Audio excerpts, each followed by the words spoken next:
Hey guys, welcome back to another episode of Prepared. A little different episode for you. We're going to get into fight or fight, but I'm going to do a longer form version of my show, and I'm not going to edit it.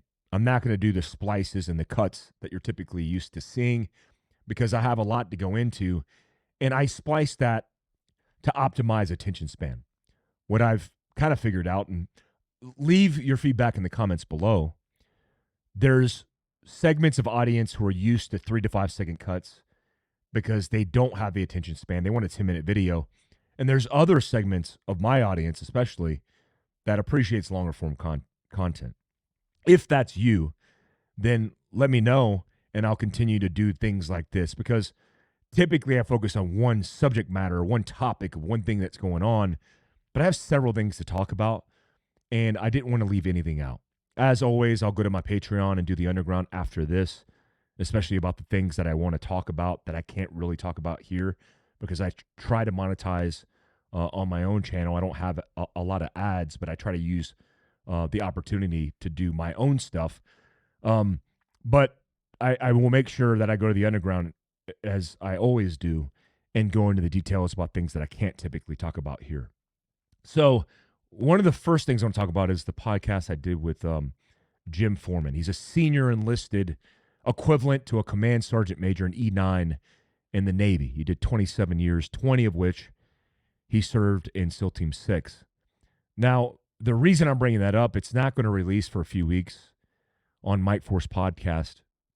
The reason I bring that up is because there's a characteristic of that conversation that relates to fight or flight or freeze, which is, as we understand it, a sympathetic nervous response. And we'll get into those details later.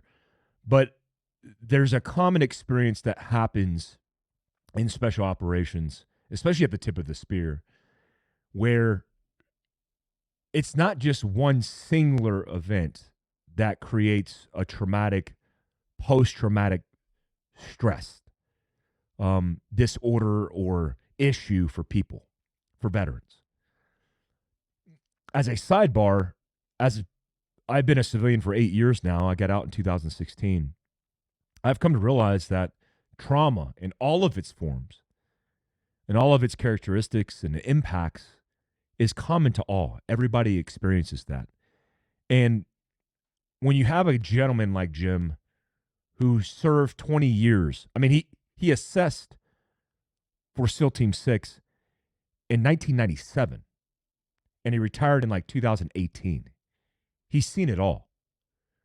One of the situations that he told me specifically about is where he lost 2 of his guys. It was a foreign safe house, I assume, HVTs on top of each other.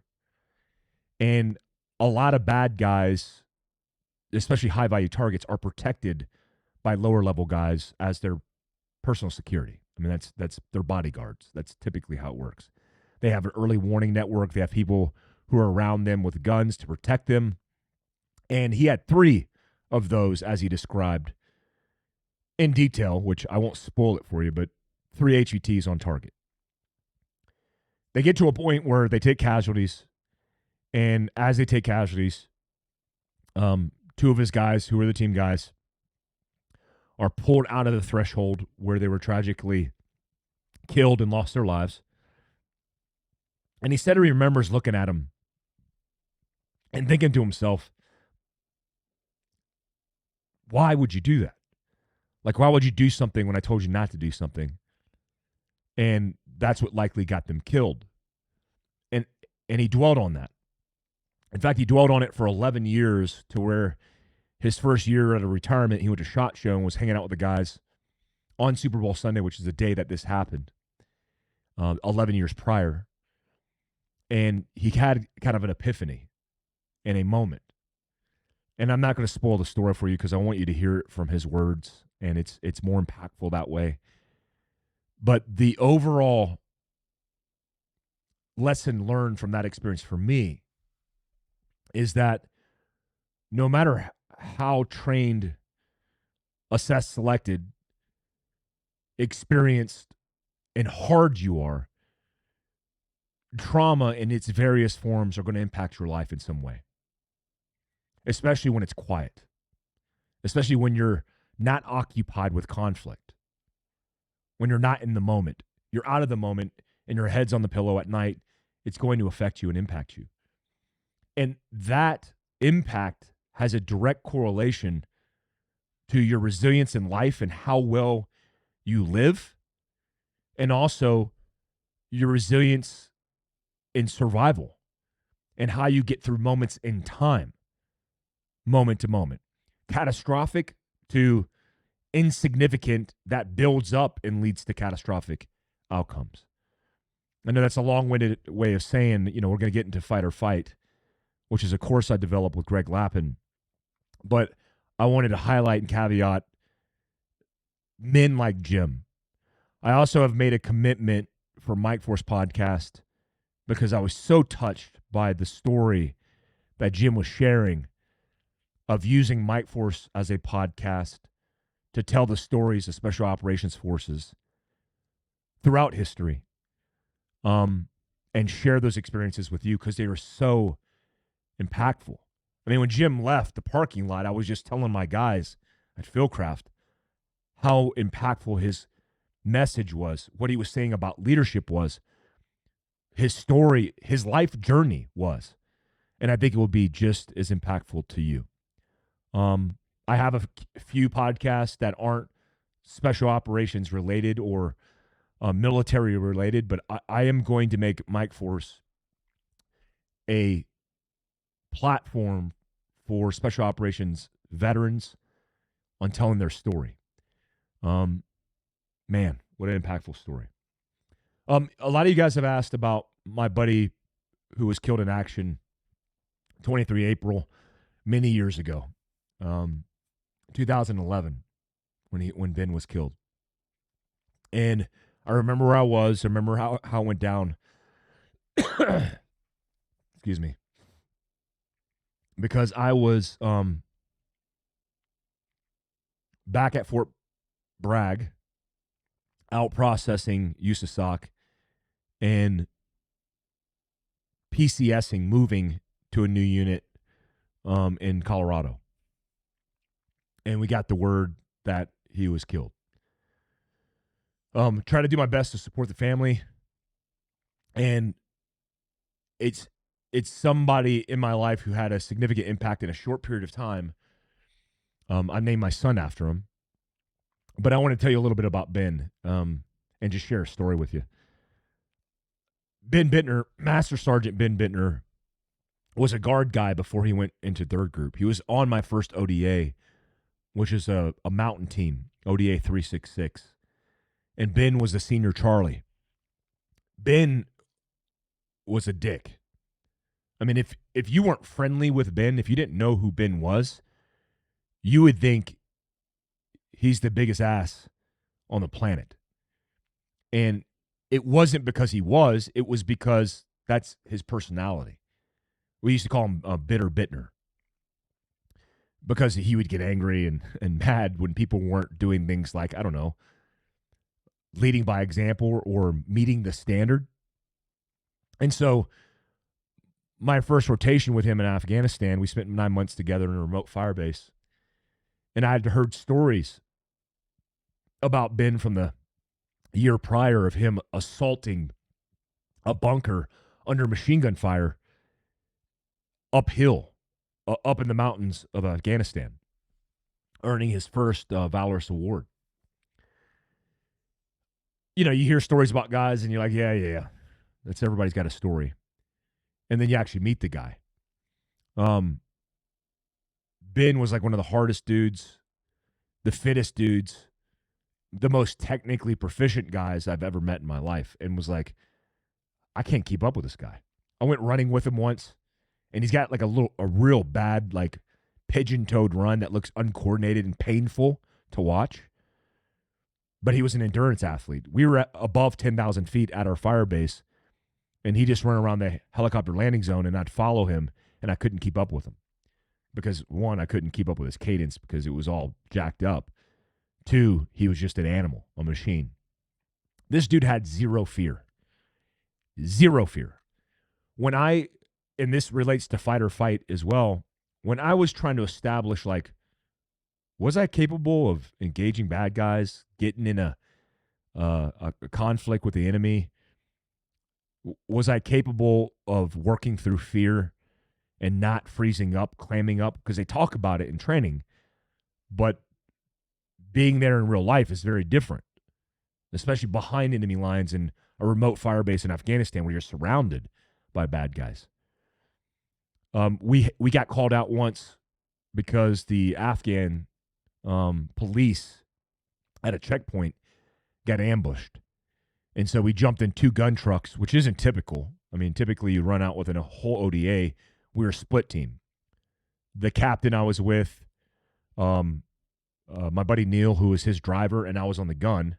And we had a couple Afghan trucks with us. And then Ben in his vehicle.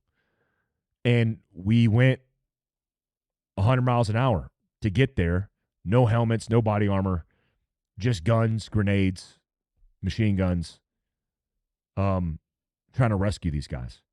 I got to shoot at a bad guy that was maneuvering up a hill, and he was too far out of range for me. I remember that, but I also remember, like, his demeanor where he had no fear.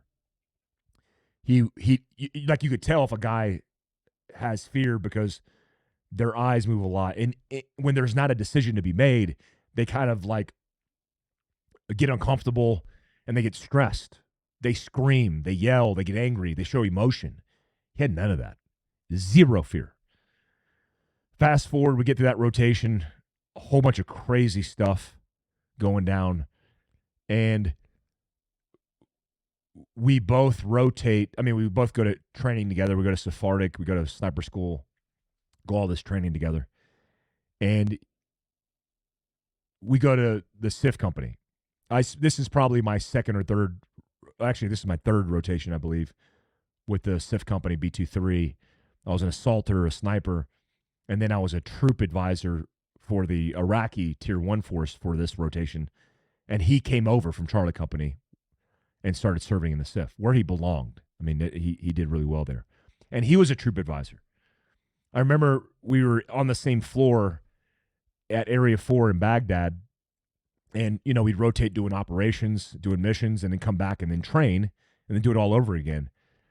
But I remember his team, a couple guys on his team were so butthurt because he was their cell leader. He was in charge of them, and these guys weren't meeting the standard because they couldn't do PT. They weren't physically in shape. It's like, to get into the SIF company, you got to be 2 years of team time. You got to have Sephardic CQB qualified at least, and you got to be in good shape. And these guys were dropping the standard, and they were so mad at Ben because he was holding them to that standard, but he wouldn't waver. He would not waver. I also remember having a conversation with him where I tried to convince him to go to an SMU to be a breacher because I thought he would be the best breacher on the planet because of his personality, his attention to detail. Just a hardcore, technically and tactically proficient dude. His Iraqis thought he was a god. They thought he was like a Spartan, a warrior. He was the guy that they read about or saw in Hollywood. And he never wavered. He never pretended to be something he wasn't. He just was. And I very much so was trying to emulate that because I was pretending. I mean, at my core, I thought I was a good soldier, but it was guys like him who made me emulate because I respected them so much and just become better. And he did that for everybody around him. Ben was into adventure motorcycles, which I was at the time as well. I almost bought his BMW after he passed, but that felt like, I didn't want to be part of that whole thing. But now I regret it because I wish I had his motorcycle so I could remember him when I got on it. He had goats, like I have goats now, which is crazy. He had goats, and I remember holding his young son, staring out of a window and hearing his wife go through phone calls. God bless her. I mean, she was going through a lot. Herself was a veteran going through a lot, trying to manage the whole thing, and it was happening really fast. And just seeing his goats out the window and thinking to myself, man, he'll never be able to experience this. And that brought it home for me. It made me appreciate life, and it reinvigorated me to live a better life, a better version of myself. And I think that's the way the tides can shift, where it could recede and just pull you out to sea, or you could take advantage of it and use it as an opportunity. I hope many people use it as an opportunity to hear Ben's story and know that he was one of America's finest. You know, he died in the same place he met his wife in Kandahar. And he died leading his men, where there was a whole bunch of politics and drama around the exact scenario of what happened, meaning he shouldn't have been there in the first place, but I won't get into that. But when they got off the gun trucks and they had to investigate this IED, he put himself out there first. And that's what he would always do. And likely his guys couldn't even keep up with him because he was so damn fast. And he winded up tragically losing his life. And he died surrounded by his team, his guys, because he was the team sergeant. He was the team daddy with all that experience. Anyways, I want to share that with you, Master Sergeant Ben Bitner. Born on the 4th of July. Benjamin Franklin Bitner. What's more American than that? Let's shift a little bit and talk about what's going on current events-wise. Heather just texted me this morning, who obviously reports on all the intel that I get. And here's a couple of things you should understand that are going on that have significant impact in our lives. When I was in South Carolina for rewilding, I taught rewilding on the East Coast with Kevin Estella and Nate Jones. Amazing experience as always. I was on Bert Soren's farm. When me and Bert had some downtime because the guys were taking the students out, we went to his headquarters, Sornex, which they specialize in custom and gyms. I mean, they won't advertise this, and I'll advertise it for them. They do some of the most elite organizations in the country's gyms because of their strength and conditioning background, but they make the best gym equipment in the world. So I was there at his building and got a call from a gal who is a GS civilian who works for Big Army, and her guys were part of the group that were going over to build this pier off the coast of Gaza, the Gaza coast.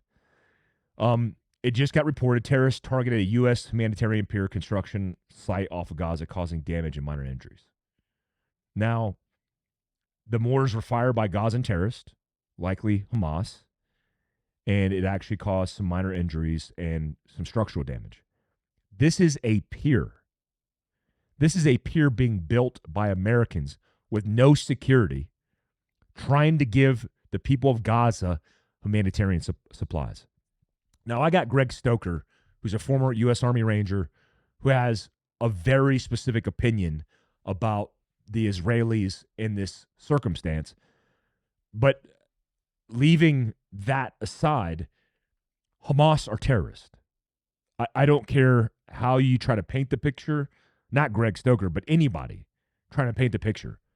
Hamas is a terrorist organization who terrorize innocent people in order to push their ideology. And that would be against Israel or anybody who stands in their way. I mean, America is in the same sentence when they say death to, followed by a comma after Israel. It's not just Israel, it's Israel and America. It's funny, it's like I saw somebody's tweet the other day talking about us paying off all these student loans. It's like a question, are we paying off these student loans before or after they say death to America on a college campus? That's what's happening in our country. Something else of note, well, anyways, like we need security for those troops. And Biden said absolutely no boots on the ground. He took a firm stand. Like, guy, you're trying to make an ideological position because you want to potentially win this election, which you'll never win this election. But that stance where you're saying no boots on the ground is the same reason 13 Americans, soldiers, sailors, Marines, troops that were in Afghanistan on the withdrawal. That's why those 13 Americans were killed at Abbey Gate. I went to one of their funerals, one of the sergeants, female, on the East Coast after this happened. And the most tragic of circumstances, we put them out there with no support, and they winded up getting killed because we didn't have the right protocol. It's like there is no, we don't put boots on the ground. It's like you do the right thing to protect the people who are trying to do good work, especially when it comes to humanitarian aid. But again, we continue to make those same mistakes. So here's something that just came out this morning, and I want to keep you up to date on as well, which is new footage of the ISKP bombing at Abbey Gate, which left 13 American service members and 170 Afghan civilians dead. Now, the same terrorist-affiliated organizations of ISIS with the Taliban, where we're saying Al-Qaeda doesn't exist there. They're not there. They were there that day. They were there the day before, and they're definitely there thriving today. So the Pentagon put out, and the investigation they just released, which discredited all the eyewitnesses on the ground, the eyewitnesses testified they were fired upon by unknown gunmen and returned fire. Likewise, Afghan survivors reported being wounded or seeing people killed by gunfire, meaning it was a complex attack. It wasn't just a suicide bomber that walked in. They wanted to create mass casualties via a complex attack, which means typically detonating a device and then using machine gun fire to get everybody else who's running away, or a potential secondary device. Both of these accounts were dismissed by the Pentagon in an investigation, and no Afghans were interviewed during the investigation into the attack. No Afghan witnesses were interviewed. The official narrative by the Pentagon states the attack was carried out by a single bomber, and there were only 3 short bursts of gunfire by American and British forces immediately following the blast, resulting in no casualties. Yeah, because everybody who was shooting as a potential witness was killed on the American side. So the fact that this isn't being brought up and communicated, and it's only in silos on X, is disappointing to say the least. But that's just the way things go. I mean, things are insane right now.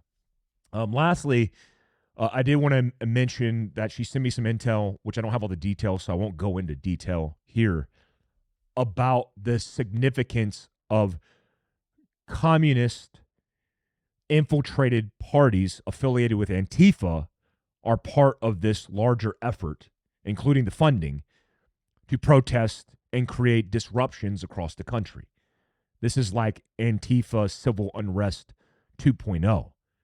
I mean, and we're letting it happen on universities across the country because we have weak leadership and we're not following the letter of the law.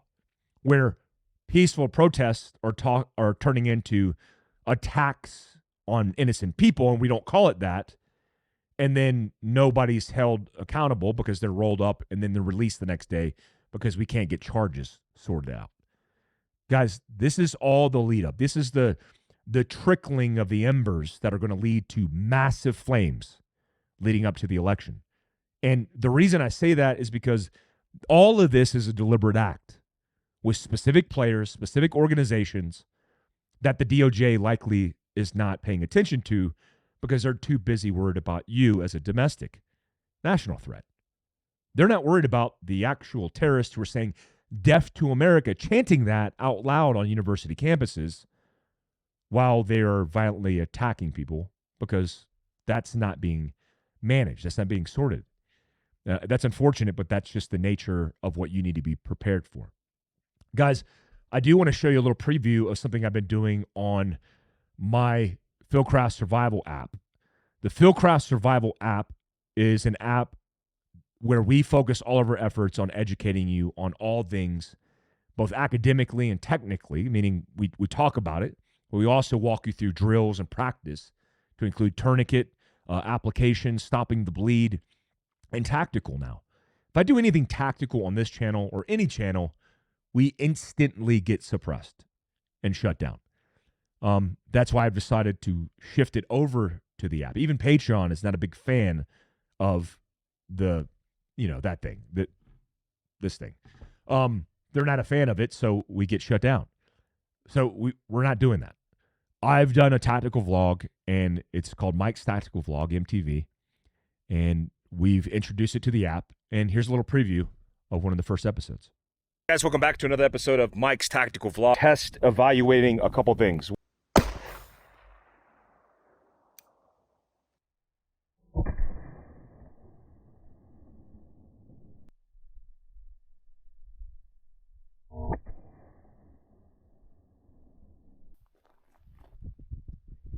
Wow. Dude, that's pretty insane. All right, that episode was an episode I did with Pilgrim Ammunition testing on a gelatin block, but you see the amount of energy that created. I mean, it created 3+ inches of vertical displacement and didn't over penetrate, which is insane. How violent and how, I mean, you can see it in the slow motion video of the gelatin block and the energy moving it in slow motion as compared to the fast rounds that were zipping through it that supposedly had limited penetration from unnamed ammo sources. I'm not going to name those manufacturers, but I am impressed. I'm not sponsored by them, nor affiliated with them, but I was very interested in the round and testing it myself. And there's a lot of variables, a lot of considerations for your environment, where you're going to be at in self-defense for your daily routines. And so I'm not going to tell you like, hey, this is a recommendation. But on MTV, on Mike's Tactical Vlog, I will show you what it's capable of, and then you can make the decision based on your consideration for yourself, which is why it's going to be a cool part of our Fieldcraft Survival app. We're going to do testing of gear, testing of equipment, testing of different systems, testing of different ammo, and we're going to go through that, and it's going to be fun. So if you're interested, I'll link it down below. It's the Fieldcraft Survival app, wherever apps are found.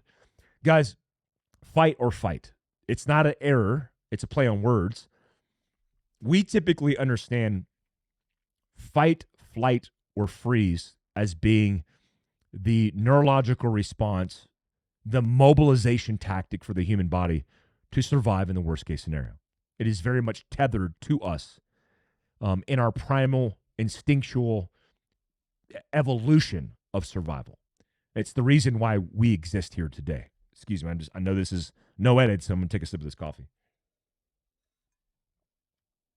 So, that's good. So I outlined this in a speaking engagement that I do all over the country in a prepared seminar. I'll be doing the next prepared seminar in a couple weeks in Kalispell, Montana. If you're interested, I'll be at BRCC, Kalispell, Montana, with Andy Stumpf doing a preparedness speech engagement, talking about these things in detail. But it's something that is very misunderstood in both technical training and an understanding of catastrophic circumstance in the worst case scenario. Let me explain. The idea of like auditory exclusion, we kind of understand that. I mean, people have talked about it a lot.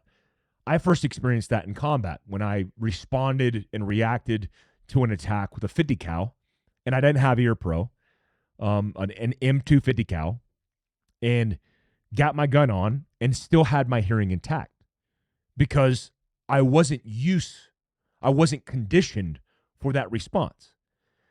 So the human body has clever mechanisms to focus and prioritize elements to make you survive, making it simple stupid for your body to survive, versus over complicating and cognitively disrupting your chances to be fast and efficient and mobile. So there's a reason for that. I mean, in primal and primitive survival, we're going up against predators, right? It's the mountain lion, it's the cougar, it's the saber-toothed tiger. I don't know if the saber-toothed tiger existed at the same time that human beings did. I always say that as an example. It's probably a poor example. But it's a primitive tactic. The difference in our evolution is now we need things like a cell phone to be cognitive, to dial 911, to relay important information, to get our draw out of the waistband, to get on target, to be conscious, to be cognitive, to be thinking and not just rely on primitive body tactics, mobilization tactics. So when you say fight or flight, fight involves potentially being cognitive while using autonomic systems that are conditioned. Like, you know how to fight, you're going to be fighting, but it's potentially going to be the worst case scenario. You're fighting against the mountain lion that just tried to wrap its jaws around your neck. And so you're going through that, but you're also having to think. The analogy I use often is it's not like chewing bubblegum and walking at the same time. It's like having a conversation and walking at the same time. When you have a conversation and you're walking, you're not thinking about walking. You're not saying put the left foot in front of the right. You're working through it autonomically. It's conditioned. And then you're using your brain to think through and make decisions, clever comebacks and responses, and listen to information. You're processing information. Well, if you look at the worst case scenarios in self-defense, for example, they require just that. So when we train, most often, we train to develop conditioned scripts or responses to specific instances. Like, guys will practice on a range from here, drawing inside the waistband and shooting the target. And they'll do that again and again and again. But we focus and hone that specific skill set, not realizing a couple things. What are the things that led up to the specific decision to do that? What are we doing while that's taking place? Imagine you practice a script or an action to draw it, shoot it again and again and again and again. And every time you did that, it was the double tap. It was the 2 rounds. And then you pull the gun back, and you boom, boom, and you pulled the gun back. Boom, boom, you pulled the gun back. I see it all the time in my training courses where I have students on the line. They'll do the drill, and they'll immediately snatch it back. They're snatching it back is because they're resetting the protocol. They're getting ready for the next rep.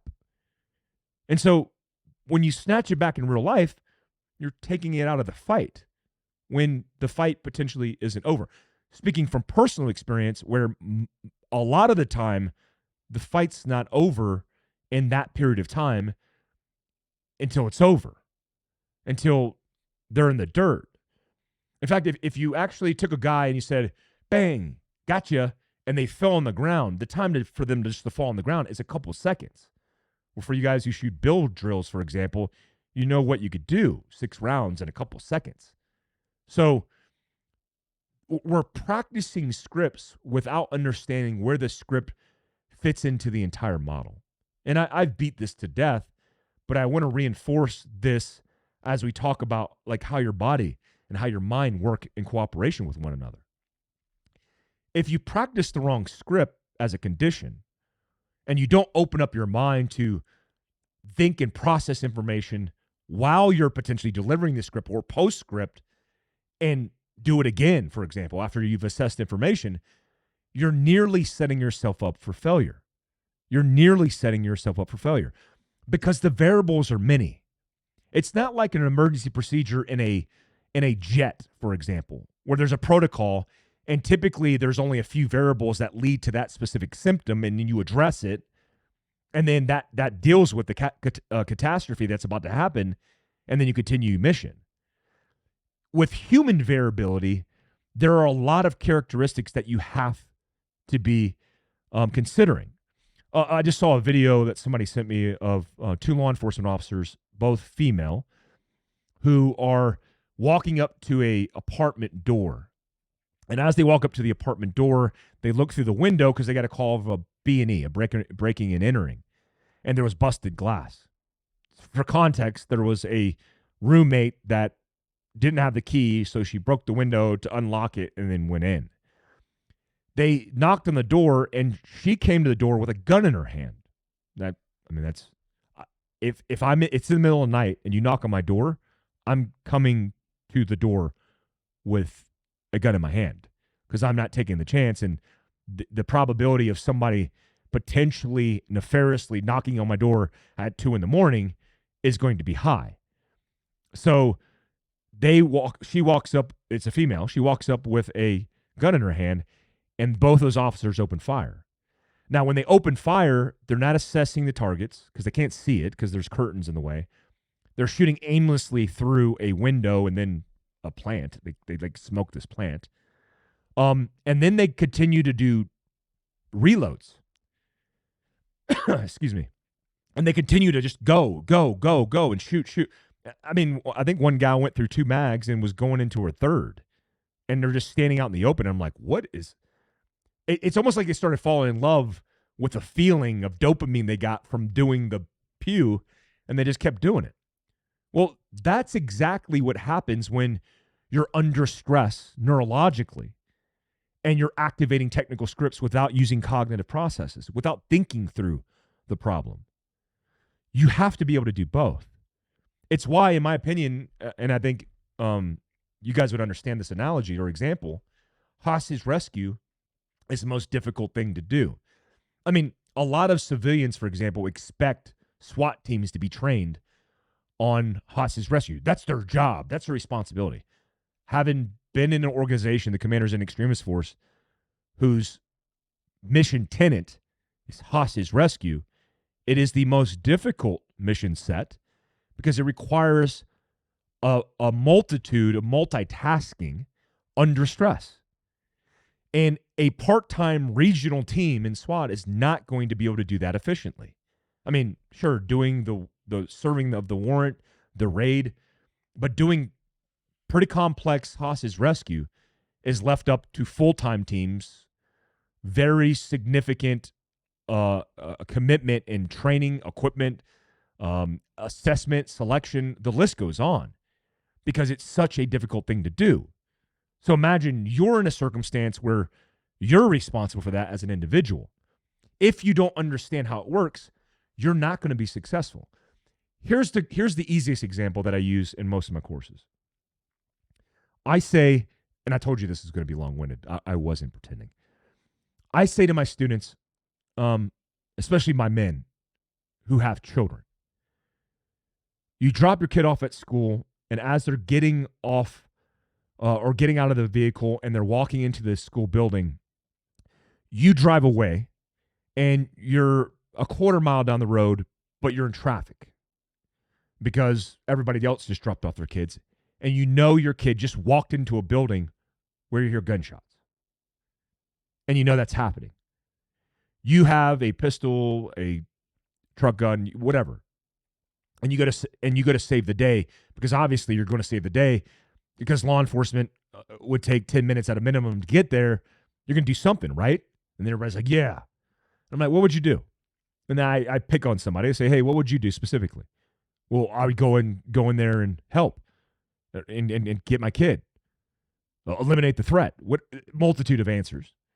No, I'm like, no. What is your pace? How quickly are you moving from your vehicle to the front door or to the location of where you know your child's at? As fast as humanly possible. Lightning speed. And then I would go, kind of look them up and down, assess their cardiovascular fitness maybe, and go, okay, full sprint. Yes, full sprint. If I put that same person and made them run a quarter of a mile full sprint and they hit that front door expecting to conduct a hostage rescue, no training, minimal training, not necessarily conditioned for stress, meaning they haven't trained and immersed themselves in that capacity, they would potentially be a liability or a higher risk to innocent people than they would saving the day. Why? Because they're running at max effort. They're hitting the door at 190 beats per minute, and they're hitting the red line neurologically and physically. And when you hit the red line, you see this bandwidth of red where mistakes are made. Indecision, overdecision, too aggressive, missing the shot, not able to positively identify. So a lot of people, for example, think special operations guys when they fast rope on the targets. Fast roping in combat is one of the potentially highest risk things you could do. I've done it several times. Not a lot, but several times, especially early on in the global war on terror when we were getting away with it until we weren't, until bad guys were catching on and they were stitching up the aircraft. And then we saw what happened then. I mean, I know incidents where, helicopters had to veer off and dump the entire chalk that were on the ropes into an open field, and they fell off the rope and broke their legs. That is super intimidating, high risk. And people naturally, just like they do free fall operations where, I was a free fall jump master. We had to do hay-hos, high altitude, high opening, jump from 20,000 feet under oxygen with all the equipment. You guys are adrenaline junkies.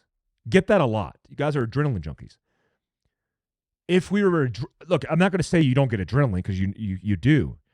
But if you weren't conditioned for that stress, which is what it is, it's the same amount of stress that somebody potentially would get when they're road raging, banging their head off the steering wheel in gridlock traffic on any city highway. When they're feeling that, you potentially are feeling that same thing in a situation where you're not conditioned. So when you're conditioned, you fast rope onto the top of a building and grab your weapon system and go to work. You don't have a elevated heart rate. I mean, your heart rate's elevated, but it's optimized like that Yerkes-Dodson curve. It's optimized for performance. You're not falling apart. So you have to be conditioned and honed and trained because you've done it 1,000 times before under specific stressors. Now it's just an autonomic response. You're an autopilot. You're waddling out to the ramp, like looking back at your team, peace, and you just fall into oblivion.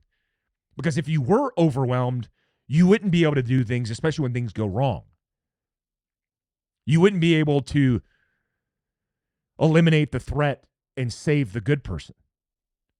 You wouldn't be able to make decisions in real time about what process I'm going to utilize for this breaching problem or how I'm going to work through and navigate. I mean, I talked to Jim about it, and he was telling me as a troop sergeant major sitting back, using his experience and all the things that he grew up with, he could take his assault and his snipers, his two assault teams and his snipers and kind of maneuver them because he had an understanding from years of experience of what worked and what didn't, and allowed that process to optimize more efficiently what they were doing on target.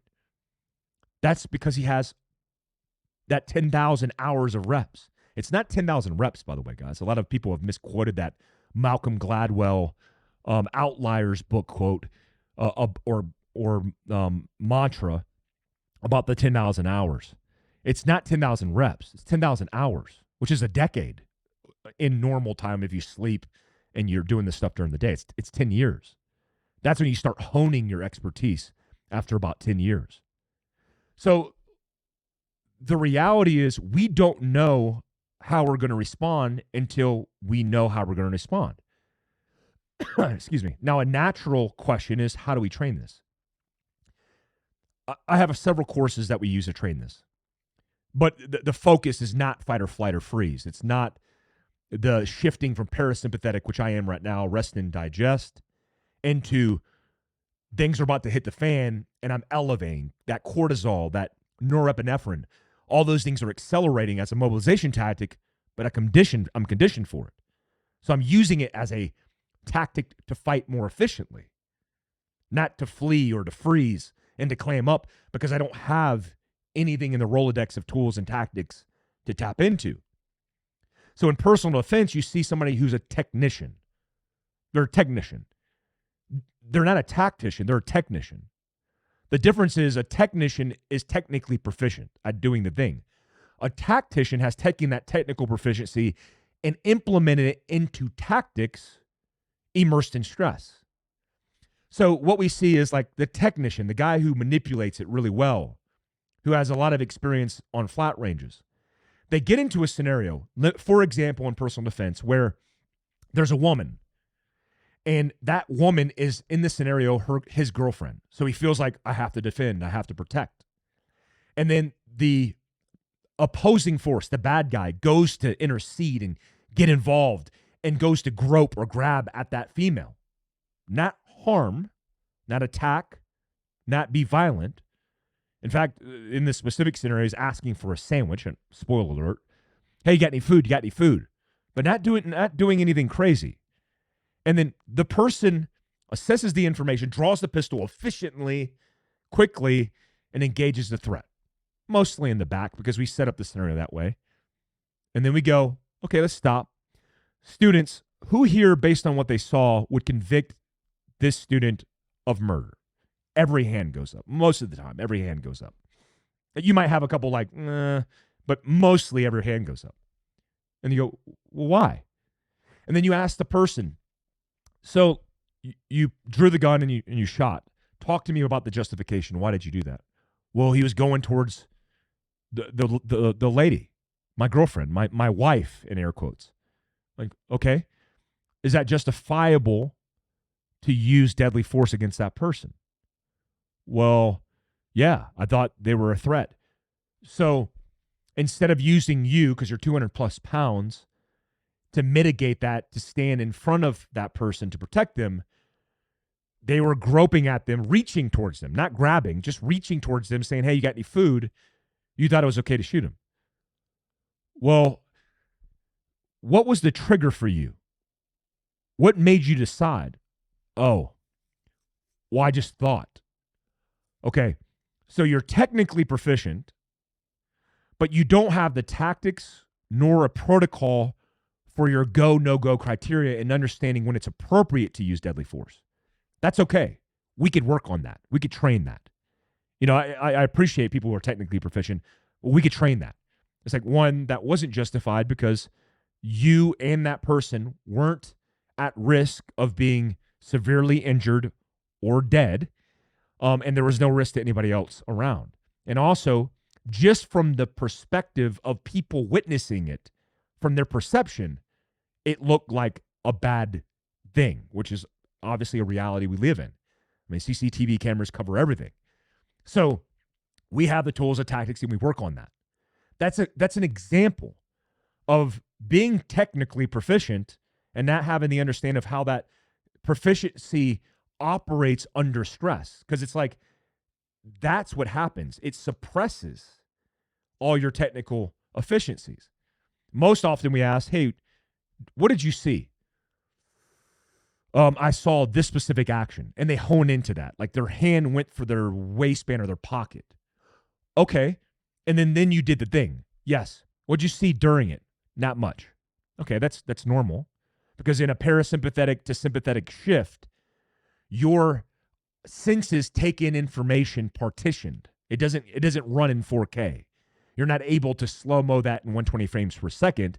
You're getting it in 8mm, like those little tiny things you used to put inside of the thing, and you work through the pictures. That's what you're seeing your field of view in, because you're not conditioned for stress. So you're not seeing the whole picture. And so that information is limited. And you say, well, how many shots did you shoot? 3. You shot 6. Okay. What did you see? He had a gun in his hand.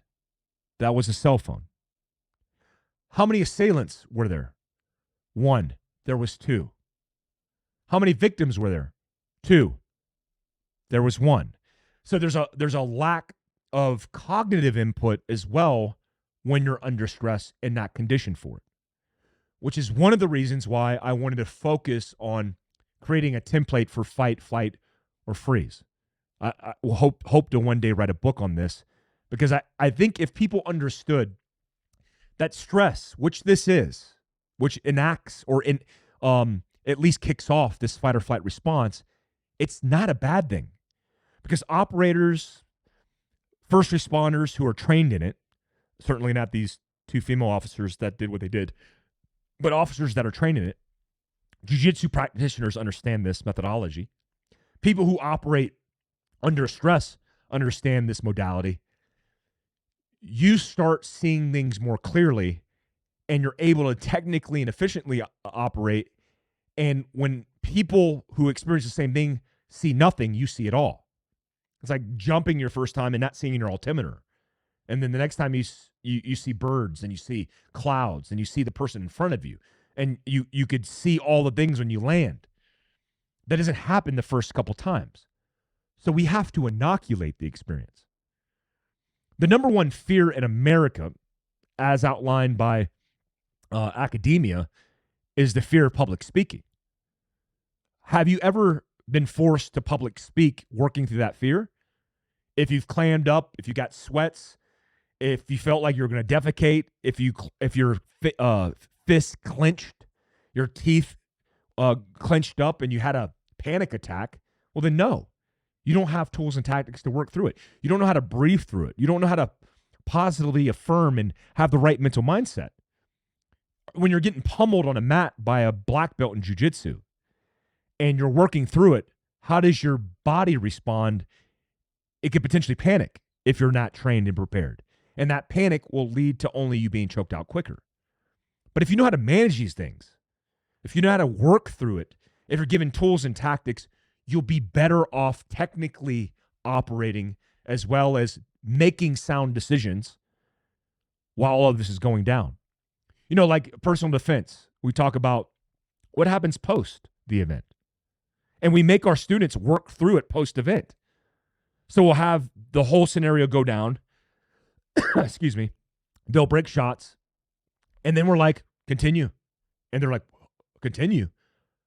And they're used to resetting the rep. Because on the range, they're doing the pew-pew down and then putting it away. You know, it's like, boom, down in the holster. Boom, down the holster. Like, stop racing to your holster because there's no race there. The race is out. Now you have to think through problems. What are you going to do next? Assess that the threat's eliminated. Yeah, that's a no-brainer. Let's do that. There's no threat. Yep, let's do that. Call 911 and relay to dispatch who you are, the 5 W's, so the people arriving on scene don't think you're the threat. Yep, that works. Displacing from where the crisis is, so you're not, again, confused with being a threat. Potentially, yeah.